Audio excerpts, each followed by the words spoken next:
हाय, जय Mahakal. Welcome back to my YouTube channel Manisha की life style and रसोई। और कैसे हैं आप सब लोग? आई होप कि अच्छे होंगे, खुश होंगे, स्वस्थ होंगे और एकदम मस्त होंगे। और मैं भी ठीक हूँ। और इसी के साथ शुरू करती हूँ मैं आज का अपना व्लॉग।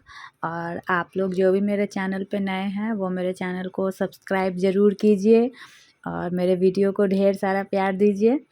और ये व्लॉग है फ्राइडे का। और आज का व्लॉग मैं शुरू की हूँ शाम से ही। ये 7:30 बजे का टाइम है शाम का। तो हस्बैंड भी मेरे ऑफिस से आ ही गए थे और आज फ्राइडे है तो फिर यहाँ मार्केट लगता है, तो ये सब्ज़ी ये सब लेके लाने गए थे। तब तक मैं इधर, वैसे तो मैं रोज़ रात को सब्ज़ी नहीं बनाती हूँ क्योंकि बाबू और हस्बैंड मेरे दूध रोटी खाते हैं, तो दिन का जो सब्ज़ी रहता है मैं उसी से ही खा लेती हूँ। लेकिन आज मेरा मन किया कि आलू का भुजिया बनाऊँ, क्योंकि अभी मम्मी भी मेरी आई हुई है तो उसको भी मन था आलू का भुजिया।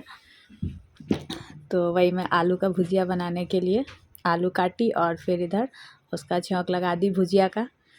और हस्बैंड मेरे सब्ज़ी लेके आ गए थे तब तक, तो मैं सोची पहले इसको छौंक लगा ही देती हूँ, उसके बाद सब्ज़ी धोऊँगी। और फिर इधर मेरे घर से फ़ोन आ गया था तो मैं बात भी कर रही थी साथ साथ। और क्योंकि दिन को मैं फ़ोन नहीं कर पाई थी इसलिए, तो घर से फ़ोन आया था तो बात करना ज़रूरी ही था। और इधर सब्ज़ी निकाल रही। फ्राइडे को बहुत ज़्यादा काम हो जाता है और इस फ्राइडे को तो और भी ज़्यादा। मैं बहुत ज़्यादा थक गई, बहुत ज़्यादा। मेरे कमर में इतना ज़्यादा दर्द हो गया, बहुत ज़्यादा। और मेरे हस्बैंड को साग बहुत ज़्यादा पसंद है, तो ये बहुत तरह का साग भी लाए थे। कॉल करके मुझसे पूछे कि ले आएँ, तो हम बोले हाँ ले आइए, क्योंकि इनको पसंद है बहुत ज़्यादा। तो इसलिए परेशानी तो होता है। और हर तरह का साग, पालक, मेथी, बथुआ, सरसों, सोया, चंद्रसूर, क्या क्या बहुत बहुत तरह का यहाँ वो सब मिल जाता है। तो इसलिए हस्बैंड मेरे लाते हैं। पिछले ठंडा में भी बहुत सारा लाते थे, बहुत बार। और इस बार भी, आज भी लेके आए सब।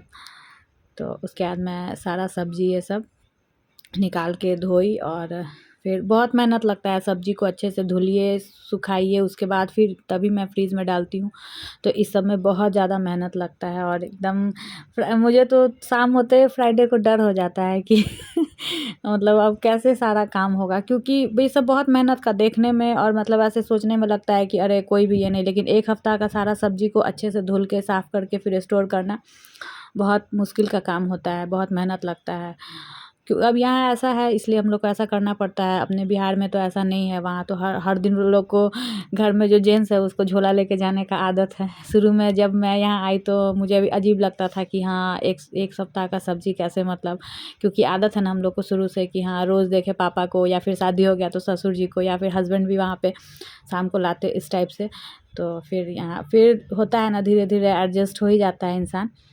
तो वही। और मैं एकदम अच्छे से धो के सबको अच्छे से सुखा के कपड़े से पोंछ के तभी रखती हूँ, ताकि फ्रिज भी गंदा नहीं होता है और फिर बाद में धोने का भी झंझट नहीं रहता है। सबसे मेन है कि फ्रिज इससे एकदम साफ़ रहता है। तो इधर भुजिया भी बन गया था और रोटी मैं बना ली थी पहले ही, क्योंकि रोटी मैं एकदम शाम को टाइम से बना लेती हूँ, क्योंकि बाबू के लिए दूध रोटी फुलाना रहता है ना। तो क्योंकि थोड़ा सा अच्छा से भी नहीं मतलब रहता है ना, तो बाबू फिर नहीं खा पाती है।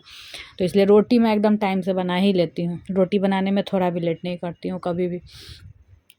और सब मैं सब्ज़ी ये सब धो रही हूँ, धो के धो के सुखा ली और फिर अब मैं रख रही हूँ बास्केट में।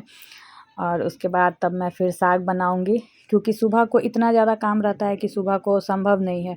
सुबह को बनाने का मतलब है कि लेट हो ही जाएगा। और जैसे भी लेट होगा कि मेरे हस्बैंड फिर मेरे पे गुस्सा होंगे और फिर बहस हो ही जाएगा, क्योंकि उनको हर चीज़ एकदम टाइम पे चाहिए, एकदम टाइम पे। थोड़ा सा भी इधर उधर टाइम होता है ना तो वो इसी बात से गुस्सा होते हैं और इसी बात के लिए हम लोग में लड़ाई हो जाता है कि आप बात क्यों नहीं समझते हैं या फिर कुछ भी। तो इसलिए मैं रात को ही साग को धो के काट के और उसको कुकर में बॉयल भी करके सुखा भी ली थी।